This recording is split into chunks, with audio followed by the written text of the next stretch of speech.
Severe deformities, limited minds, and isolated lives marked whole generations.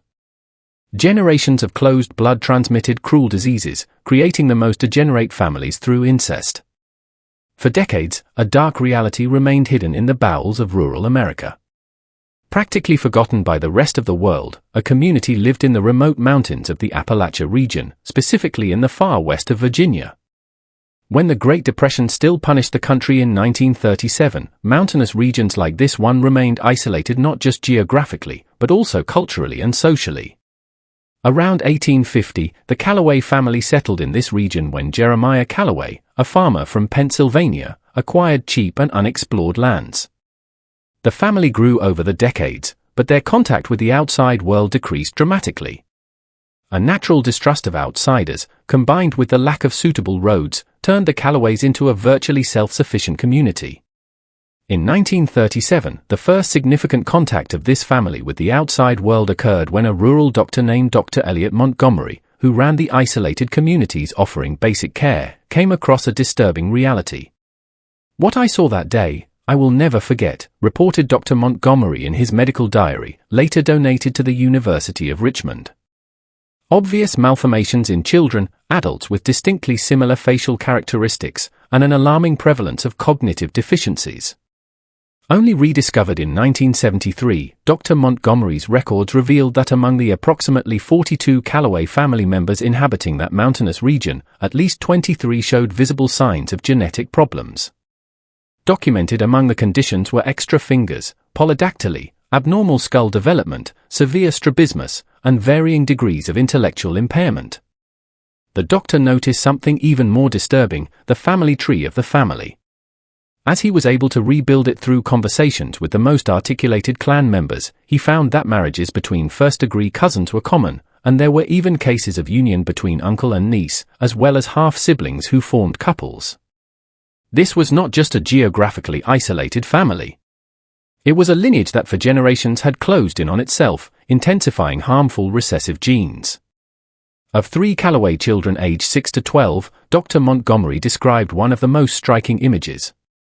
They had remarkably similar faces, prominent teeth, very close eyes, underdeveloped chins, and the same empty expression. In his medical description, he noted that it seemed the same face had been printed 3 times, each with small variations of the same underlying condition. "We take care of ours.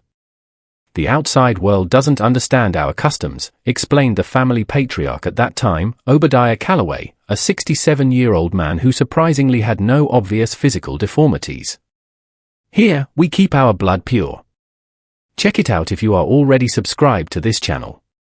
Beyond the imaginable is what you are about to find out, revealing family secrets that society has tried to hide for decades. Do not lose any details of these forbidden stories that will change your vision of human nature. 15 years after Dr. Montgomery's initial meeting with the Callaways in 1937, another health professional turned his attention to this family in 1952. Dr. Harold Winters, a geneticist at the University of Virginia, had found Montgomery's diaries and decided to investigate this unique case of genetic isolation. A small team was organized by Winters that included an anthropologist, a nurse, and a photographer. With the reluctant permission of Josiah Callaway, who had taken the family leadership after Obadiah's death, the team spent 2 weeks documenting the community's conditions. The report produced, entitled Genetic Isolation in the Appalachia, a Case Study, became a significant scientific document, although it remained restricted to specific academic circles for decades due to its sensitive content. Alarming rates of congenital problems in the 3rd and 4th generations of the Callaways were documented by Dr. Winters. Among the 16 children born between 1940 and 1952, 9 had severe cognitive deficiencies, 7 had visible physical deformities, and 5 did not survive beyond their early years of life.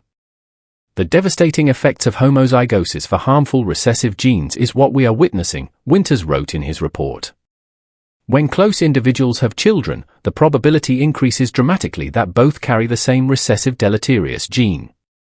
The result is the concentration of genetic traits that would remain rare and diluted in diverse populations. One of the most iconic cases documented was that of Eliza Callaway, a 16-year-old born with a condition known as syndactyly, the congenital fusion of the fingers. In Eliza's case, all fingers on both hands were fused, creating a mitten-like hands appearance. Additionally, she had a severe curvature of the spine and limited verbal capacity. Eliza's family history was the most disturbing part. Her father, Malachi Calloway, was also her uncle, her mother Rebecca's brother. An extreme concentration of problematic recessive genes resulted from this particularly close union. Rebecca confessed to me that her other 3 children, all born with even more severe deformities, did not survive childhood, Dr. Winters recorded in his notes.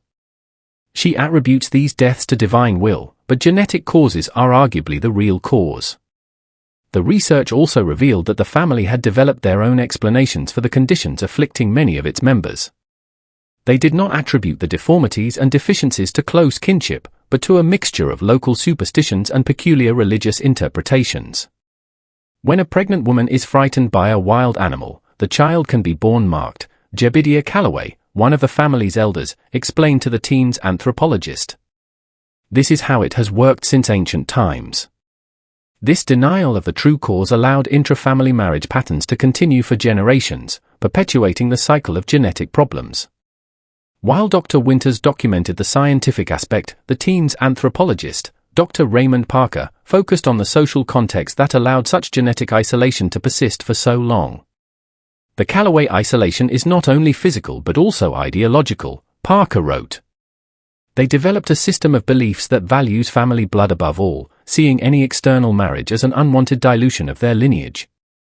In 1967, when the winds of social change blew throughout America, life in the Calloway community remained virtually unchanged since the previous century.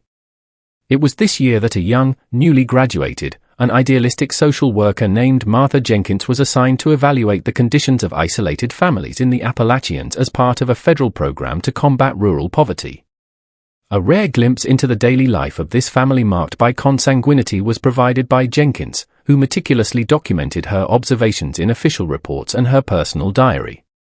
The first thing that impressed me was the silence, wrote Jenkins. For a community with so many children, there was a remarkable absence of laughs and games. Many of the children would simply sit, staring at nothing, or repeating monotonous movements with their hands. The social worker documented the family's daily routine, which revolved around basic subsistence tasks, maintaining gardens, breeding some animals, collecting wood, and maintaining their precarious dwellings. How tasks were distributed according to the limited abilities of many family members was most remarkable.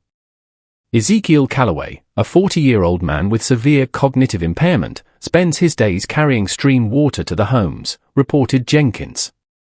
It is the only task he can accomplish consistently, and the family has developed a system of sounds and simple gestures to communicate with him.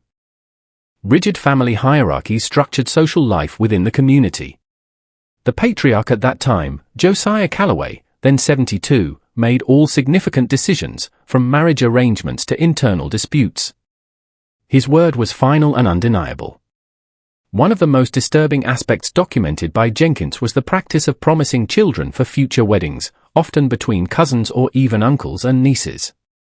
She witnessed as Abigail, a 12-year-old girl, was already promised to her first cousin, Isaiah, 14. If you have really watched here, it is because you understand the importance of knowing our hidden history. Comment now. Blood tells stories that words cannot express, and be part of this journey of discovery of truths that society preferred to forget. In detail, Jenkins described the condition of Ruth Calloway, a 32-year-old woman who was the mother of 5, all sired by her first cousin Jeremiah. A distinctly asymmetrical face with one eye significantly lower than the other was Ruth's, and her movements were marked by involuntary spasms. 3 of her children had variations of the same condition in different degrees. The most impressive thing is that for them, this is normal, wrote Jenkins. Ruth shows no awareness that her condition or that of her children is unusual. When I tried to approach the subject in a delicate way, she simply answered, "We are all sons of the Lord, made in His image." The social worker also registered the presence of what the family called the Room of Silence, a separate room in one of the main houses where family members with the most severe disabilities were kept, some unable to walk or communicate. These individuals were cared for by older women in the family who fed them and carried out basic care. That vision of that room will be forever recorded in my memory, wrote Jenkins. 6 people with ages ranging from 9 to 47 years old, all presenting severe deformities, lying on straw mattresses on the floor. The odor was almost unbearable, despite the obvious efforts to keep the place clean. The most disturbing thing was the silence. Even when I approached, only one of them reacted with a low moan. In his official report, Jenkins recommended immediate intervention by social services, especially for the children. However, the judicial complexities and the family's fierce resistance prevented concrete actions for several years. In 1978, the Callaway case gained new attention when Dr. Lawrence Richardson, a geneticist from the newly established Duke University Studies Center, got permission to conduct a comprehensive family study. With the advances in understanding human genetics that occurred during the 1970s, Richardson saw in the Callaways an unprecedented opportunity to study the prolonged effects of consanguinity on an isolated population. Richardson got the cooperation of several family members with a more sensitive and respectful approach than his predecessors, especially after offering free medical care as part of the study. The results were revealing and scientifically significant. Through detailed analysis of medical, phenotypic, and historical characteristics, Richardson mapped 5 specific genetic conditions that had become predominant in the family. Modified Waardenburg syndrome, a rare condition characterized by partial discoloration of hair, eyes of different colors, and deafness in some cases. In the Callaway family, this condition had combined with other genetic traits, creating a unique and more severe variant. Cruzan syndrome, a genetic disorder that causes premature fusion of cranial sutures, resulting in abnormal development of the skull and facial characteristics. Richardson documented that this condition affected about 35% of the Callaways. Polydactyly, the presence of extra fingers on the hands or feet, affecting approximately 28% of the family. Hereditary intellectual deficiency, ranging from mild to severe, present in almost 60% of family members to some degree. A rare form of skeletal dysplasia causing abnormal body proportions and mobility problems in approximately 15% of the family. What we observed in the Callaways is an extremely rare convergence of multiple recessive genetic conditions, Richardson wrote in his report published in the Journal of Medical Genetics in 1979. In a genetically diverse population, each of these conditions would occur at very low frequencies. However, due to generations of consanguineous marriages, we see these conditions not only at high frequencies but also in combinations that have rarely or never been documented in medical literature. One of the most studied cases by Richardson was Isaiah Callaway, a 34-year-old man who had a combination of Waardenburg and Cruzan syndrome. A distinctly unusual facial appearance was Isaiah's, with widely spaced eyes of different colors, one blue and another brown, an excessively prominent forehead, and an underdeveloped jaw. Despite these extreme physical characteristics, Isaiah had relatively preserved cognition and served as a kind of unofficial family historian. Isaiah told me stories dating back 5 generations, reported Richardson. He described how his ancestors deliberately avoided external marriages because they believed that the Callaway blood was special and chosen by God. This belief, passed down through generations, served as a religious justification for practices that resulted in genetic devastation. Richardson's study also revealed something surprising. Despite the obvious genetic problems, the Callaway family had developed remarkable resilience. They created mutual care systems that allowed even the most compromised members to play a role in the community. A complex social structure has developed over the generations, said Richardson. Individuals with relatively preserved cognitive capacities assume responsibility for those most severely affected, in a system of interdependence that, although problematic in many ways, demonstrates a notable social adaptation to their genetic circumstances. Richardson's work first brought the Callaway case to the wider medical community's knowledge, although still discreetly, especially in specialized academic publications. The beginning of the end for the Callaway isolation was marked by the year 1983.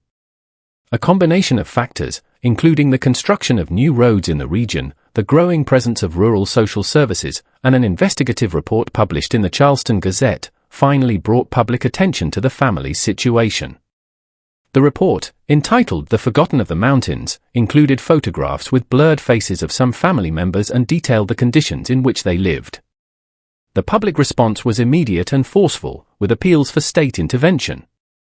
In March 1983, a multidisciplinary team composed of social workers, health professionals, and representatives of Virginia's Department of Human Services came to the Callaway property.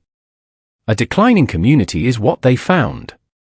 The number of members had decreased to approximately 30 people, with a drastically reduced birth rate in the latest generation. Jebediah Callaway, who had taken the leadership of the family after Josiah's death in 1979, initially resisted the external intervention, but eventually gave in when the officers explained that they had no intention of separating the family, only providing medical and educational assistance. It was as if a door to another world had been opened, reported Catherine Williams, the social worker who led the team. Many of the younger Callaways, especially those with less cognitive commitment, showed a huge curiosity about the world beyond their mountains. In the following months, several initiatives were implemented. Comprehensive medical examinations were performed on all family members. Children were gradually introduced to the educational system with specialized support. For the first time in their lives, adults with treatable conditions received medical attention in many cases. One of the most striking stories of this period was Mary Callaway, a 17-year-old who, despite presenting the family's typical facial characteristics, had above-average intelligence. After receiving glasses to correct her severe myopia and being introduced to educational materials, Mary demonstrated an extraordinary capacity for mathematics and an insatiable thirst for knowledge. In September 1984, Mary became the first Callaway to leave the mountains to study, enrolling in a special program at Rowan Oaks Community College. Her adaptation to the outside world was documented in a short article in the local newspaper where she stated, "I feel as if I was born again. There is so much to learn, so much to see." For the older and more severely affected Callaways, the transition was more difficult. Many resisted changes, and some never completely adapted to the increased contact with the outside world. One of the most significant aspects of the intervention was the genetic counseling offered to the family.